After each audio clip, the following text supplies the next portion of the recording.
I don't know if you can see kind of behind my right shoulder, but we have a food plot about, I don't know, 80 yards behind me. And one of the most important things that you need to consider when putting in a food plot is making sure that it's screened appropriately. This is our first year hunting this property this year, and we learned kind of the hard way that we did not have that screened enough. There was multiple times during the year where we had deer in that plot, and we want them to feed through a system of food plots to make it towards our stands for the evening hunts. But when they were in that plot behind me, they got spooked off by our neighbor who uses his ATV to drive his fields. And you know, there's absolutely nothing wrong with that. He can do whatever he wants on his property, but it's definitely very counterproductive to what we want to do. And the deer, when that would happen, would run completely the other direction to our neighbor's parcel, and sometimes they'd come back and sometimes they wouldn't.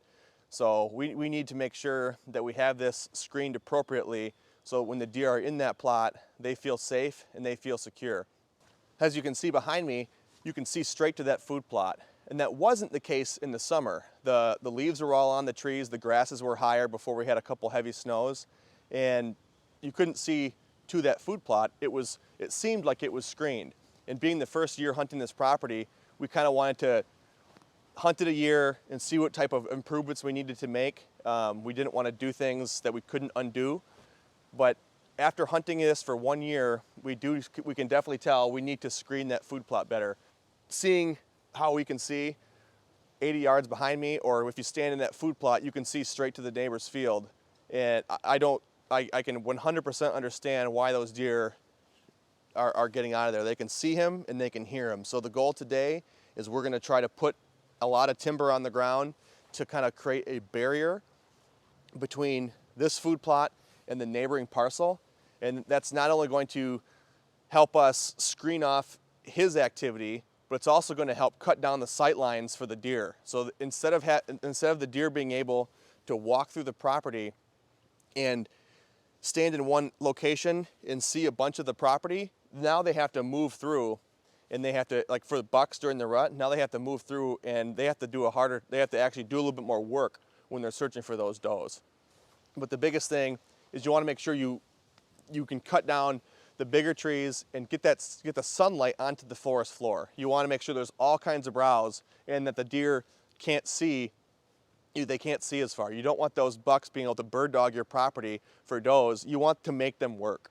You want to make those guys search your entire property. He'll go down one way, search for does, he'll come back, he'll search this other spot for does, come back. So even if he comes by you one time, you're like, oh nuts, I missed my opportunity, he could be back in 3 minutes because he's gonna go check another doe bedding area. When hinge cutting trees, I like to kind of do it right about belly button height, because even if you cut it at belly button height, a deer is about 3 feet tall, 3.5 feet tall. And so if you take a knee, that's one good thing you can do is if you are like right here, if I take a knee right here and I look back, I can still see that far. But if I were to hinge cut trees or plant trees in this area and I get some growth and then I take a knee down, my sight is blocked. So that's exactly what you want. You want to make sure that you can't see. So if you're cutting about belly button high or waist high, these hinge cuts, you're blocking the eye level for a deer. If you start doing the higher hinge cuts, you're going to be able to see underneath them. And when the hinge cut grows, when the tree's laying flat, it's going to start new growth along the trunk of the tree, vertical towards the sunlight. And so if you have that growth at like your head, I'm 6 feet tall. If you have that at 6 feet, that's over the deer's head anyways. You know, you want that stuff at deer level. You want that growth to be at their level, so it's blocking their sight lines. You don't want that growth to be over their head, because then they're going to be able to look under it anyways.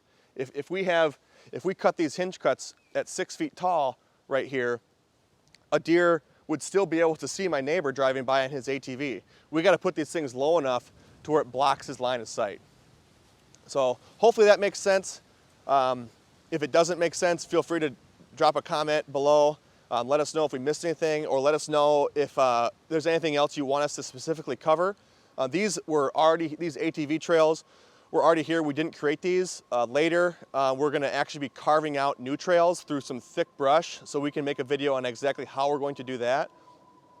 So we're basically starting from scratch on a trail. But yeah, this should be interesting, and I guarantee you, next year we'll show you what this looks like after we're done creating this area, and then also we'll show you what it looks like next summer when all the leaves come back on the trees. It's going to be pretty amazing.